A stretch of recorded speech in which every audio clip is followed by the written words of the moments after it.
اهلا بيكم. قبل كده شرحنا غرزة اسمها غرزة النسيج. غرزة النسيج تقريبا من الغرز المعمرة جدا. يعني ايه معمرة؟ يعني مهما المفرش اتغسل او قعد معاكي محتفظة برونقها وجمالها. ان هي غرزة بتبقى سهلة سهلة سهلة جدا، لكنها فيها مجهود شوية، ان هي بتاخد الوقت. زي ما انتوا شايفين، هي يعني عبارة عن خطوط كده متداخلة. شايفين الشكل؟ عاملة زي النسيج بالظبط بتاع القماش. هناخدها بشكل جديد ومختلف، وفيها تكة كده يا رب تعجبكم، اللي هي التكة اللي انتوا لو خدتوا بالكم من دي الغرزة، في هنا شكل وردة، فتحات على شكل وردة. ده اللي احنا هنتعلمه. برضو انا هبدأ من البداية خالص. اللي ما يعرفش ايه هي غرزة النسيج او بيتلخبط فيها، نبتدي واحدة واحدة وبعدين نعرف التكة بتاعت ازاي نعمل فتحة الوردة. اول خطوة احنا بنعملها بنثبت الخيط بتاعنا. هنشتغل هنا مثلا، بس اهم حاجة ابدأ باتجاه اليمين. يعني ايه باتجاه اليمين؟ انا هثبت بس اول حاجة كده الخيط اهو، انا ثبت بس الخيط.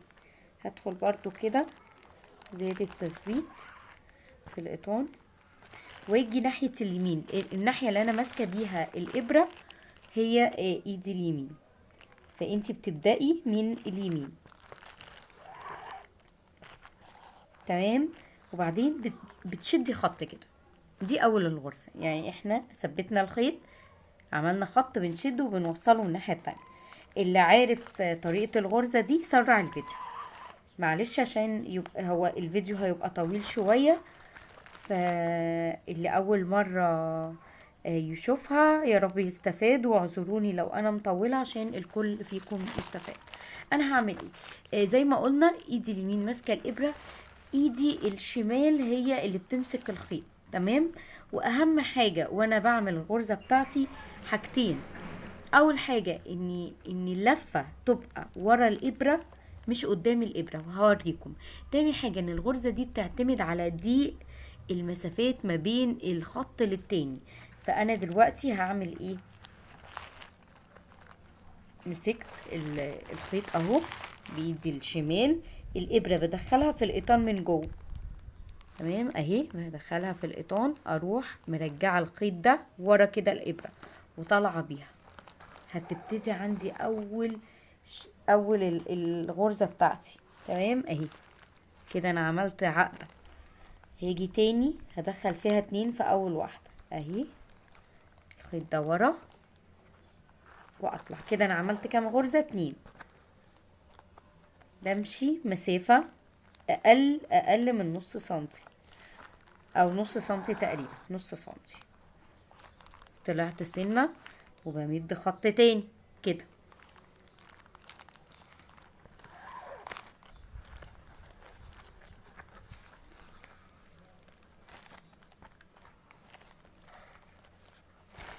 ما ينفعش في الغرزة دي ادخل من تحت على طول، ما ينفعش ادخل.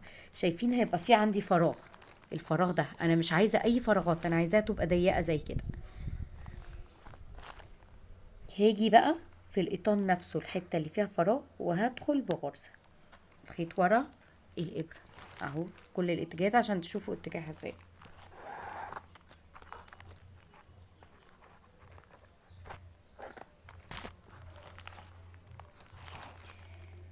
تمام. واروح جاية بقى هنا اهوت في الايه، في الفتحة اللي تحت دي، الفتحة اللي تحت اهي،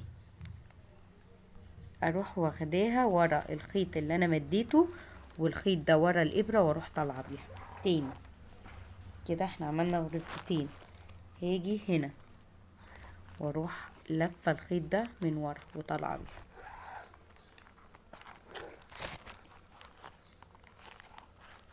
تاني. ادي الخط اهو، الغرزه اللي من تحت مع الخط مع الخيط دوت ورا الابره. ثواني بس دخلت في البلاستيك اهي، ورا الابره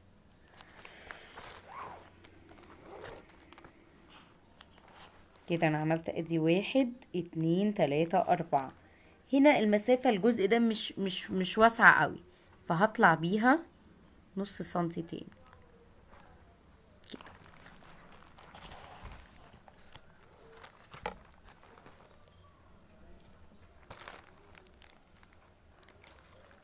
اروح برضو مادة خيط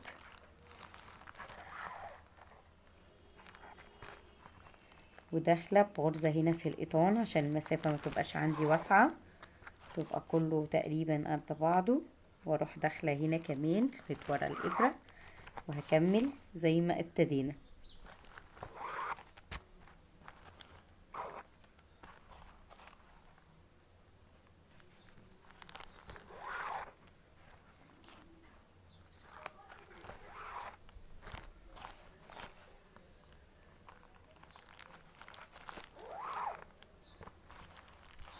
هعمل ايه؟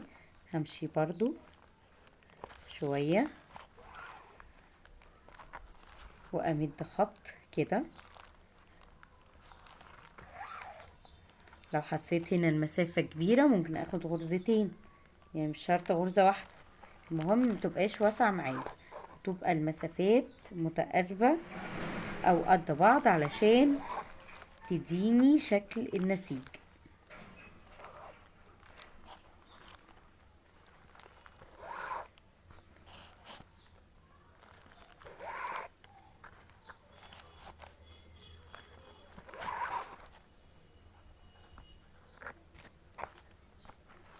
انا كده بشتغل واحدة من تحت وواحدة من فوق. هقرب لكم برضو اهو،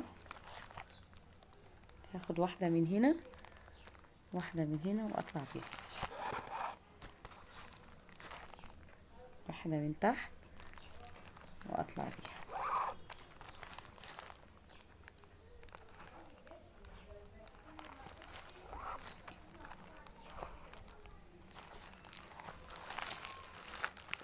لو انا عندي الرسمة ممكن قبل ما اعملها بالمشمع احدد 4 نقط كده عشان اعرف المسافة اللي انا هعمل فيها الفتحات.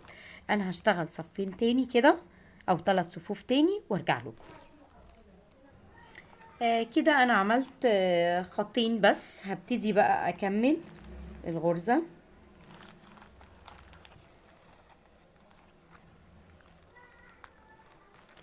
وامد الخط. انا بس حابة ان انا اعد دولة الدور ده عشان اعرف في النص بالظبط قد ايه.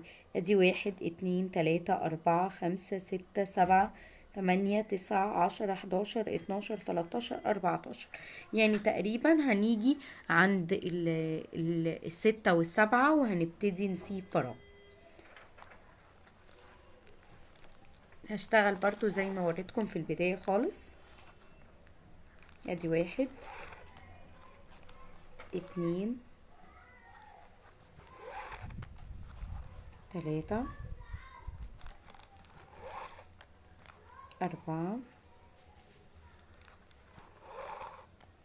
5.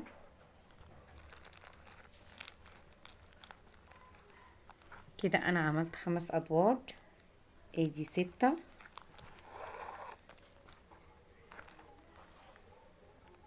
وهسيب واحدة 2، هسيب 2 وهدخل في التالتة. تمام كده. ادي 1 2 3 4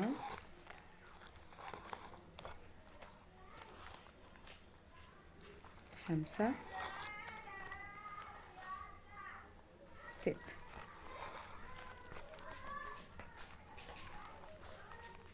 هعمل ايه بقى الخطوة اللي بعديها؟ اهي هحاول بس اقربها لكم. انا هنا سبت مسافة، بس سبت غرزتين ما دخلتش فيهم فتكون معايا اول وسعة. همشي برضو على قد نص سنتي كده او اقل، وهبتدي ان انا امد الخيط بتاعي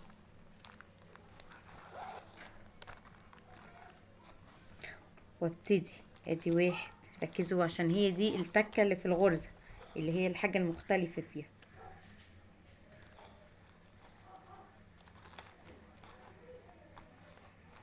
ادي 1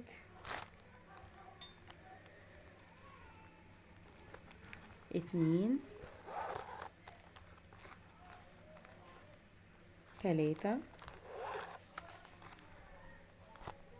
4 وهسيب 2. هسيب هنا غرزتين. ثواني اقرب عشان تبقى واضحة بالنسبة لكم. هسيب غرزة 2 وهدخل بقى في الفتحة اللي من تحت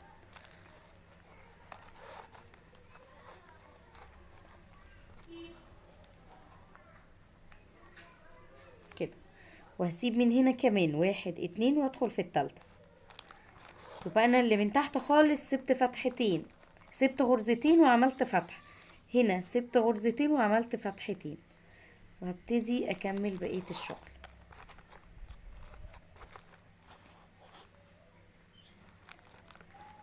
3 4 واطلع وامد خط.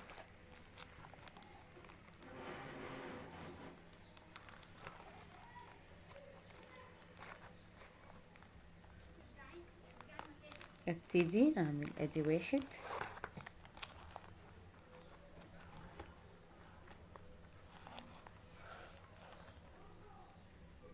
2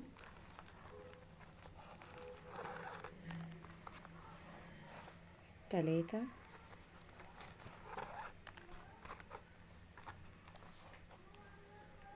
4. هعمل ايه بقى؟ هدخل هنا كمان في 2 في الفتحة اللي من تحت،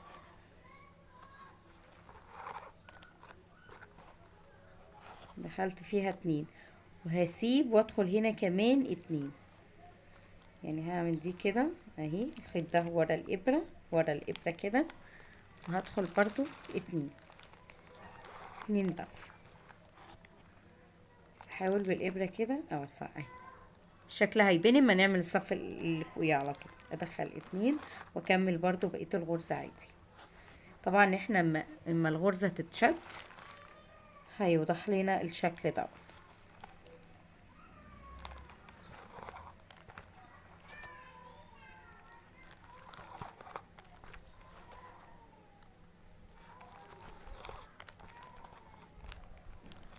وامد خط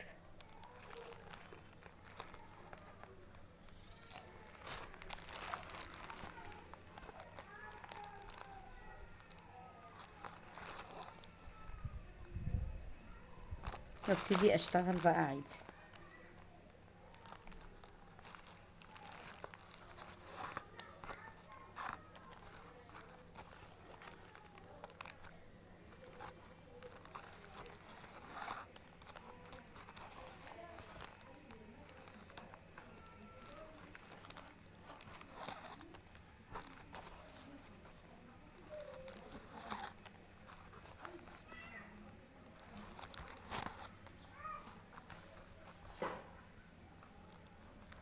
هدخل هنا الفتحة ديت، هدخل 2 بس، ادي 1 2 واكمل برضو.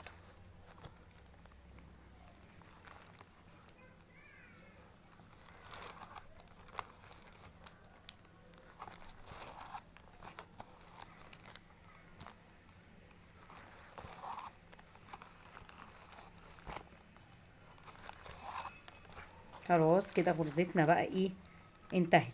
احنا اما نشد بقى الاخيرة دي هتبان معانا الغرزة. هنبتدي برضو نمد خط ونكمل الشغل بتاعنا عادي. اسيبكم وما نيجي للتقفيلة اقول لكم هنقفلها ازاي. كده هنيجي للجزء الاخير في الغرزة. الملحوظة اللي حابة اقولها لكم ان احنا هنا كل ما كانت المسافة ضيقة بنسيب غرزة يمين وغرزة الشمال علشان ما تبقاش واسعة مننا، ونكمل عادي شغلنا خالص. هعمل معاكم الصف ده وبعدين اقول لكم التقفيلة ازاي. كده انا هسيب هنا، هسيب غرزة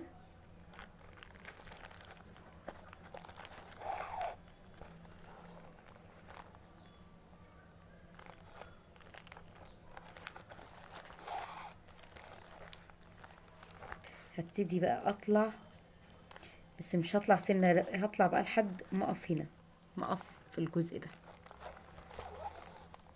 بعدين الخيط ده برجعه لورا خالص، باخد الغرزة من تحت كده اهو، يعني من غير لفة ولا اي حاجة، انا بشدها بس. تمام. انا بحب ادخل في القطان سنة بسيطة علشان بس الفينش برضو يبقى كويس عندي. بدخل كده سنة بسيطة في القطان من فوق، وباخد غرزة بعديها والاتنين مع بعض كده وبشد وبطلع.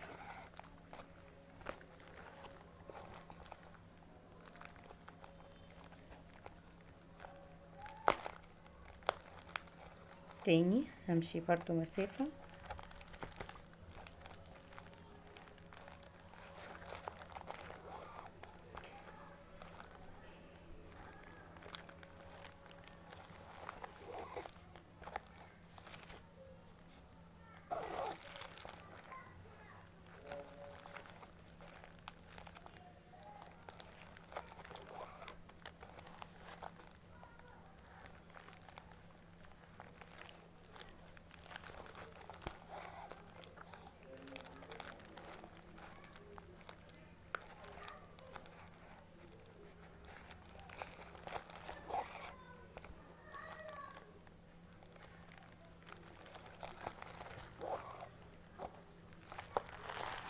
كده احنا خلصنا التقفيلة بتاعتنا. هنعمل ايه؟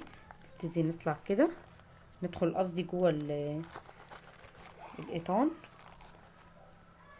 ماشيين شوية، وقبل ما نمشي شوية برضو نلف كده الخيط بتاعنا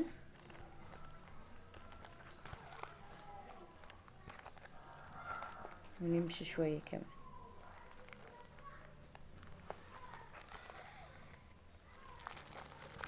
وبعدين نقص كده، يبقى انتهينا من الغرزة.